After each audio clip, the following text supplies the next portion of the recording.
হাই বন্ধুসকল, আজি হ'ল 7 তাৰিখ 2 মাহ 2025। এয়া হৈছে আমাৰ শিৱসাগৰৰ বতৰ।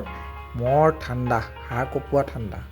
তাৰপিছত মই মোৰ লগৰটোৰ লগত অকণমান গভীৰ ডিছকাশ্যন কৰিলোঁ ছাপ্লিমেণ্টৰ ওপৰত। তাৰপাছত মই গৈ পিনে ফ্ৰণ্ট শ্ব'ল্ডাৰ প্ৰেছ মেচিনত মাৰিলোঁ। ইয়াৰ কৰিলোঁ আপোনাৰ 3টা ছেট, 12টা, 10টা, 8টা।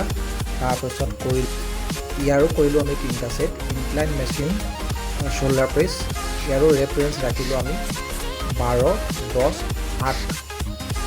ইয়াৰ 3টা কৰি পিনি আমি আমাৰ নেক্সট এক্সাৰচাইজ। তাৰপাছত আহিলোঁ এই এক্সাৰচাইজটো আজি মই প্ৰথম ট্ৰাই কৰিলোঁ।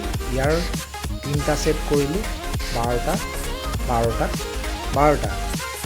তাৰপাছত মই আহিলোঁ মোৰ চেষ্ট ৱৰ্কআউট ইনক্লাইন চেষ্ট প্ৰেছ। ইয়াৰ কৰিলোঁ আপোনাৰ 3টা। শেষৰ এক্সাৰচাইজ মেচিন ইনক্লাইন প্ৰেছ কৰি মই মোৰ ৱৰ্কআউট আজি দিনটোৰ কাৰণে শেষ কৰিলোঁ। যদি ভিডিঅ'টো ভাল লাগে তেতিয়াহ'লে মোৰ চেনেলটো নিশ্চয় ছাবস্ক্ৰাইব কৰিব।